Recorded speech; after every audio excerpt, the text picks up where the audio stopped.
الحمد لله نحمده ونستعينه ونستغفره ونؤمن به ونتوكل عليه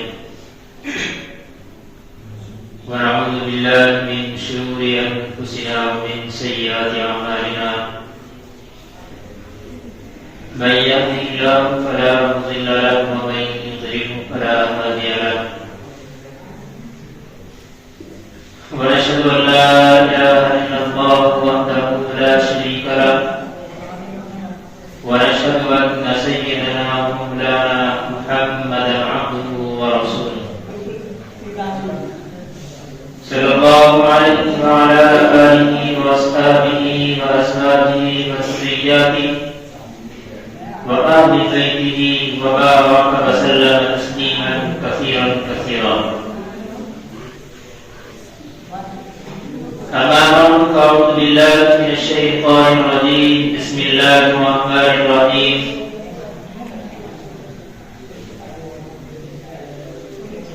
وأقيموا الوزن بالقسط ولا تخسروا الميزان. وقال تعالى الذي خلق الموت والحياة ليبلوكم أيكم أحسن عملا. قال النبي صلى الله عليه وسلم الكيس من دار نفسه وعمل لما بعده، وكما قال عليه الصلاة والسلام.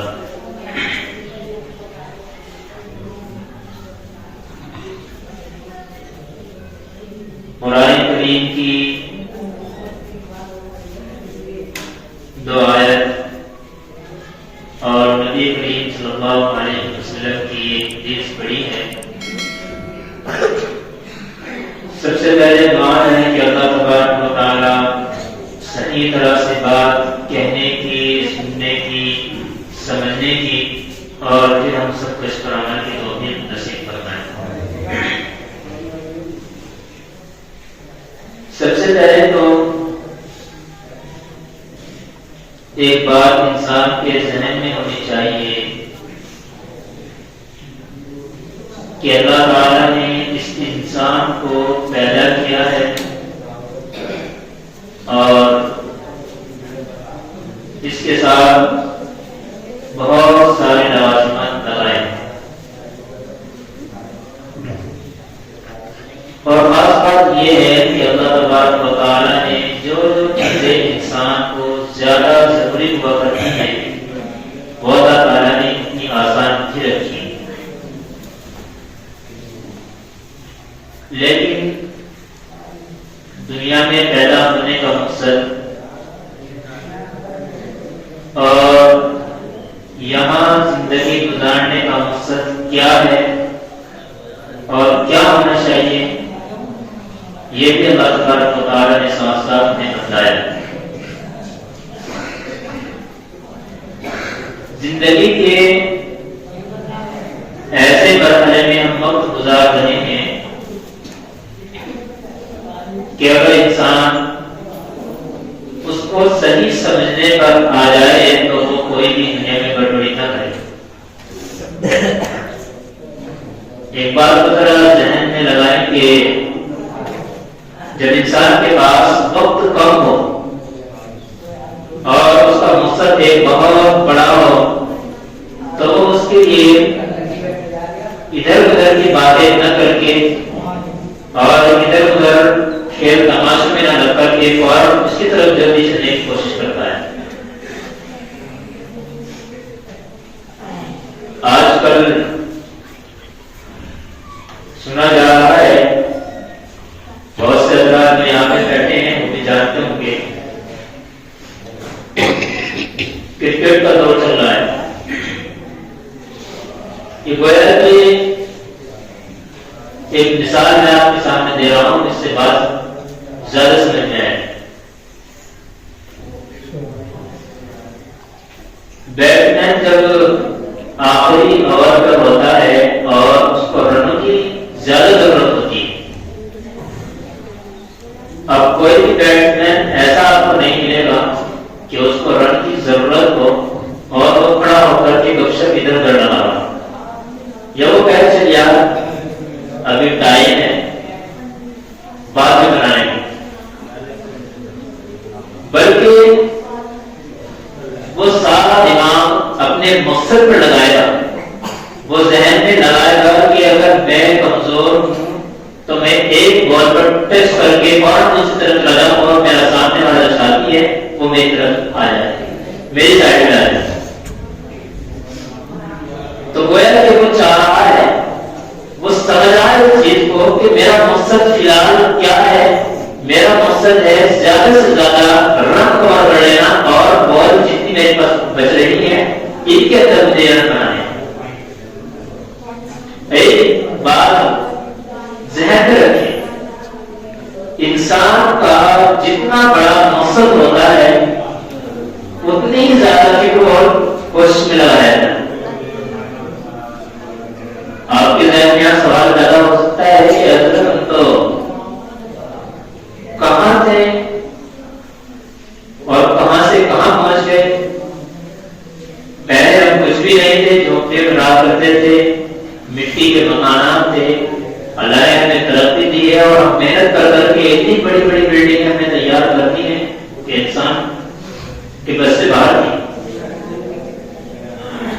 یاد رکھیے قرآن کریم کی ایک آیت ہے الذین ضل سعیہم فی الحیاۃ الدنیا وہم یحسبون انہم یحسنون صنعا، کہ بہت سے حضرات ہیں جو کام کرتے ہیں اور سارا فوکس انہوں نے کام کرنے پر لگایا ہوا ہے اور وہ ترقی کر رہے ہیں، انہم یحسنون صنعا، اور وہ اپنے آپ کو یہ سمجھ رہے ہیں کہ ہم یہ جو کام کر رہے ہیں یہ بہت بہترین کام ہے۔ اللہ تعالیٰ کہتا ہے یہ گمراہی ہے۔ جب تک کام کو اس کے طریقے کے مطابق جو اللہ تبارک و تعالیٰ نے قرآن کریم میں بتایا ہے اور آپ صلی اللہ علیہ وسلم نے حدیث مبارک میں بتایا ہے، جب تک اس طریقے پر کام نہ ہو جائے اس کو کام نہیں کرے۔ آپ یہاں سے ترقی کر کر کے چاہے آسمان کی اونچائی کو چھو لیں، لیکن اگر وہ اللہ تبارک و تعالیٰ کے بتائے ہوئے طریقے پر نہیں ہے، آپ صلی اللہ علیہ وسلم کے بتائے ہوئے طریقے کے مطابق نہیں ہے، تو اس کام کو اللہ تبارک و تعالیٰ کی نظر میں صحیح نہیں سمجھا ہے۔ انسان ہے، کتنا پیسہ کما لے باتوں سے اوپر نہیں پہنچ سکتے، کتنی بھی بڑی گورنمنٹ بنا لے پوری دنیا پر حکومت کرے لیکن فرعون سے اوپر نہیں پہنچ سکتے۔ کہاں ہے آج؟ کیوں ہے ایسا؟ کیوں ہے اتنا پیسہ کہ جس کی چابیاں صرف اوپر پر ان کی چابیاں لگ کر کے جا رہی ہے تو ان کے اندر خزانہ کتنا ہو آپ اندازہ لگائیں۔ اور ایسا بادشاہ کہ اگر وہ تھوڑا سا اپنی آواز کو تھوڑا سا بڑھا دے تو سارے کے سارے جتنی عوام اس کے ماتحت ہیں ایک دم تیز جائیں اور اپنے آپ کے اوپر بہت محسوس کرنا شروع کر دیں۔ لیکن اللہ تبارک و تعالیٰ نے کہا ہے نہیں، کامیاب نہیں ہے۔ ان قارون کان من قوم موسیٰ علیہ، اللہ تعالیٰ کہتا ہے وآتیناہ من الکنوز ما ان مفاتیحہ لتنوء بالعصبۃ القویٰ، کہ ہم نے قارون کو اتنا مال دیا تھا کہ ایک بہت بڑا جانوروں کا لشکر اس کی چابیوں کی وزن سے تب جایا کرتا ہے۔ جانوروں کا لشکر انسان کتنا وزن اٹھا سکتا ہے؟ زیادہ تر 1 کوئنٹل 1.5 کوئنٹل بس سے اوپر کھاتے۔ کوئی بہت بڑا اگر پہلوان ہو تو شاید وہ اس سے اوپر بھی جا سکے، لیکن پھر بھی اتنا نہیں جتنے جانور اٹھائے تھے۔ اور اس وقت کے جانور جاتے ہیں، یہ نہیں کوئی بھینس یہ بیل، اونٹ، ہاتھی، کہ جس کے خزانوں کے جو کنجیاں ہیں چابیاں ہیں اس کی وجہ سے جب وہ جانور دب رہے ہیں اپنے اوپر بوجھ محسوس کر رہے ہیں تو کتنا اور اس کے پاس ہوگا۔ لیکن اللہ تعالیٰ کا کوئی فائدہ نہیں ہے، اس نے اللہ تعالیٰ کے ساتھ بغاوت کی، اللہ تعالیٰ نے سیدھا زمین میں کاٹ دیا۔ تو میرے دوستوں میرے عزیزوں، یہی چیز ہے کہ اگر مال کی آپ اللہ تبارک و تعالیٰ کے طریقے کے مطابق بتائے ہوئے طریقے کے مطابق کمائیں گے تو اللہ تعالیٰ کہے گا کہ صحیح۔ کتنی پیاری حدیث ہے، نبی کریم صلی اللہ علیہ وسلم نے ارشاد فرمایا، ایک حدیث میں ایک صحابی ہے درخت لگا رہے ہیں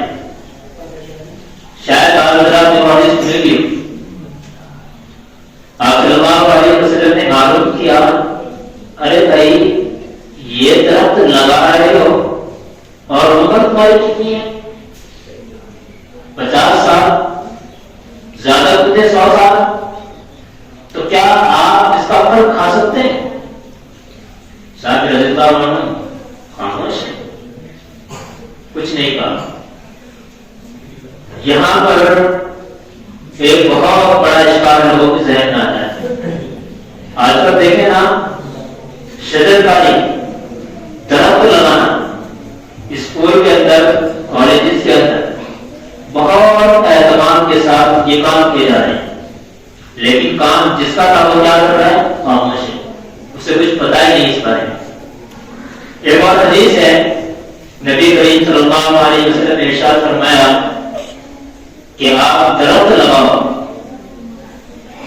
یہاں اس حدیث سے جو پہلی حدیث ہے جس میں آپ نے احساس دلایا کہ جب آپ کی عمر اتنی ہے کہ درخت لگا کر کیا کرو گی، اس سے گویا کہ ہمیں یہ سبق مل رہا ہے، یہ پتہ چل رہا ہے کہ یار درخت نہیں لگانے چاہیے، لیکن دوسری طرف کیا ہے؟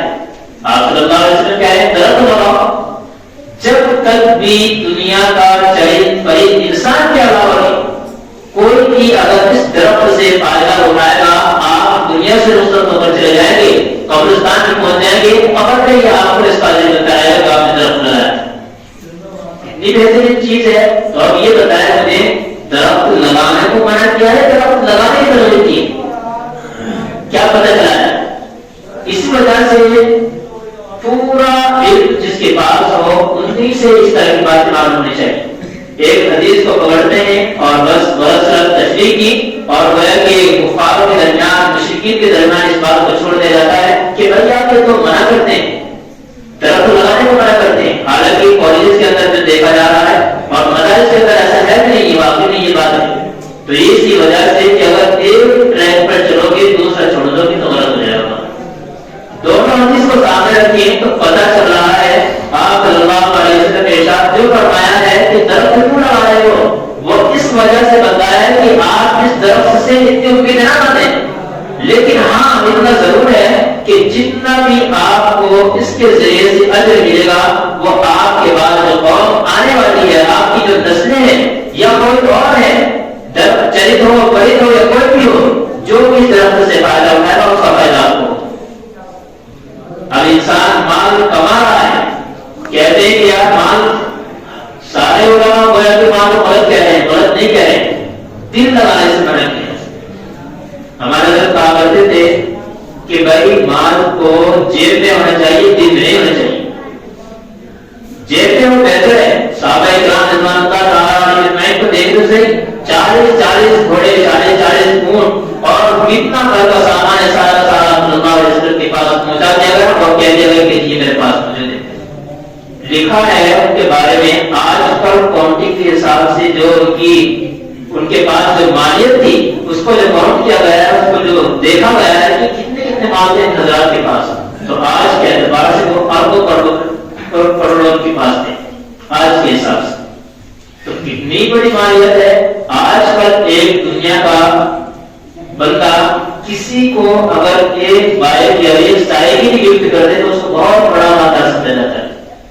آیا مخاطب ہے آپ صلی اللہ علیہ وسلم کے اصحاب کے ساتھ کہ جس نے اپنے 40 گھوڑے، 40 اونٹ، گھر کا سارا سامان آپ صلی اللہ علیہ وسلم کی ایک آواز پر آپ صلی اللہ علیہ وسلم کے پاس پہنچا دیا، آیا مقابلہ کریں، ہے کوئی مائکران ایسا مجھے کیا نہیں ملے گا انشاءاللہ۔ اور ایسا ہے کہ نہیں، کیونکہ مال کی محبت حضرات کے دل میں نہیں تھی، ان کی جیب میں بڑے سی مال تھی۔ تو ہمیں مال کو کمانا تو ہے، لیکن آپ صلی اللہ علیہ وسلم کے طریقے کے مطابق کمانا ہے۔ جیسے کہ اس حدیث سے پتہ چلتا ہے کہ صرف درخت لگانا ہی مقصود نہیں ہے کہ درخت سے لوگ فائدہ اٹھائیں گے۔ آپ کے پاس مال ہے، اللہ نے آپ کو پیسہ دیا ہے، آپ ایسے اسکول، ایسے مدارس، ایسے کالج، ایسے مساجد آپ تیار کریں کہ آپ کے آنے والی نسلیں جتنے بھی ہوں کے اندر تعلیم حاصل کریں۔ یہ آج کل قوم کا عبور اور سوال کیوں ہے؟ ایک قوم اوپر کی طرف جا رہی ہے اور ایک قوم نیچے کی طرف آ رہی ہے۔ جس نے پوری دنیا پر حکومت کی ہو کئی 100 سال، آج کشتی میں بیٹھی ہوئی ہے، اٹھ رہی ہے، پٹ رہی ہے، اور جو قوم ہر وقت اپنے آپ کو دبا ہوا محسوس کرتی تھی آج وہ گویا کہ اس قوم کو پروانے لگ چکی۔ کیوں مسلمانوں نے اور ہم لوگوں نے اپنے ویژن کو چھوڑ دیا ہے، اپنے مقصد کو چھوڑ دیا ہے۔ اگر ہم لوگ اپنے مقاصد کو نہ چھوڑ دیں تو انشاءاللہ یہ وقت آنے والا نہیں۔ آج بھی یہ فائدہ ہے کہ اگر ہم لوگ اپنے مقصد کو بہترین طریقے پر فوکس کرنا شروع کر دیں اور اس کی کوشش کرنا شروع کر دیں تو انشاءاللہ ہمارے پاس وہ وقت دور نہیں ہے کہ اللہ تبارک و تعالیٰ پہلے کی طرح ہم کو یہ چیز نصیب کر سکتا ہے۔ پہلے بھی مسلمانوں نے حکومت کی ہے اور بہت اچھے طریقے سے حکومت کی ہے۔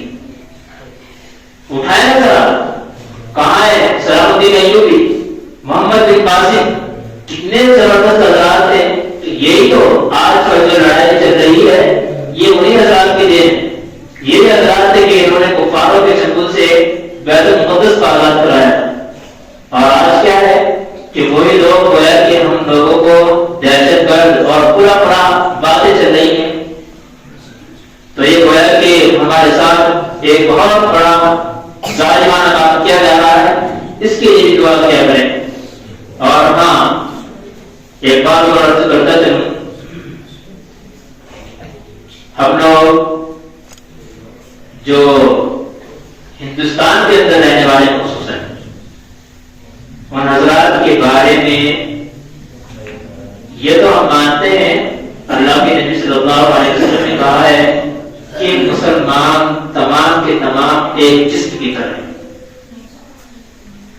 ہندوستان ہو، پاکستان ہو، افریقہ ہو، افغانستان ہو، فلسطین ہو، لبنان ہو، کہیں بھی ہو، امریکہ ہو، اسرائیل ہو، چاہے وہاں بھی مسلمان پورا کا پورا ایک جسم ہے۔ تو جس طریقے پر انسان کے سر میں درد ہونے سے انسان کے پورے بدن کو تکلیف محسوس ہوتی ہے، ہمیں کیسی تکلیف محسوس ہوتی ہے، اور ایک ایسی چیز کو ضبط کرنے کی کوشش کی جا رہی ہے جو تمام انبیاء اکرام کا مرکز آپ صلی اللہ علیہ وسلم کا مرکز رہا ہے، اور جس کی طرف آپ صلی اللہ علیہ وسلم نے 17 مہینے تک رک کر کے نماز پڑھی، اس کو بیت المقدس کہا جاتا ہے۔ ہندوستان میں رہنے والے خصوصاً، چونکہ آپ جانتے ہیں گورنمنٹ کا مقابلہ ہر کوئی نہیں کر سکتا اور نہ بول سکتا ہے، ان کو اتنا ضرور کر سکتے ہیں کہ ہم اللہ تبارک و تعالیٰ کے سامنے ہاتھ اٹھائیں اور اللہ تعالیٰ سے گڑ گڑا کر کے دعا مانگیں، اور ساتھ ساتھ یہ بھی کریں کہ ہم اپنے مال کو حلال طریقے پر کمائیں اور اس کو حلال طریقے پر استعمال کریں۔ مال کماتے ہیں لیکن جب حرام کا لقمہ پیٹ میں جاتا ہے تو کہا جاتا ہے کہ اس کی دعا 4 دن تک قبول نہیں ہوتی۔ کتنی بڑی چیز ہے، کیوں دعاؤں میں اثر نہیں، کہاں گیا وہ اثر؟ یہی تو حضرات تھے کہ جنہوں نے آسمان کی طرف ہاتھ اٹھائے، ہاتھ اٹھنے سے پہلے نیچے گرنے سے پہلے اللہ تبارک و تعالیٰ بارش نازل فرما دیا کرتا، تبھی اللہ وہی تھا۔ آج مسلمان وہی ہے، لیکن کیا ہے کہ ہمارے حالات، ہمارے معاملات اور لوگوں سے لوگوں کے ساتھ چار ہمارا خواب ہو چکا ہے، اس وجہ سے ہماری دعاؤں کا اثر کم ہو چکا ہے۔ اب یہ کہنے لگے کہ یار میں ٹھیک ہوں دوسرا غلط ہو سکتا ہے، تو ایسا نہیں ہے۔ ہر کوئی اپنے اندر کوشش کرے اور کسی کو تشخیص اس طرح کی کہ بھائی تو ایسا ہے تو ویسا ہے، اس طرح کی باتوں نہ جانے چاہیے، اور حضرات کے لیے دعائیں کریں۔ بہت زیادہ 3000 5000 تک تعداد پہنچ چکی ہے، چھوٹے چھوٹے بچے اسپتالوں کو اور جو پڑھنے لکھنے کی جگہ ہوا کرتی تھی تمام کو ختم کیا جا رہا ہے، وہ بھی ہمارے مسلمان بھائی ہیں، اور الحمدللہ بہت بہترین انداز میں انشاءاللہ ایک دن آئے گا کہ آپ دیکھیں گے کہ ایک حکومت بہترین زبردست قائم ہو چکی ہے، لیکن یہ دعاؤں کے نتیجے میں ممکن ہے۔ اللہ تعالیٰ ہمیں سمجھ کے اور عمل کی توفیق نصیب فرمائے۔ الحمدللہ رب العالمین۔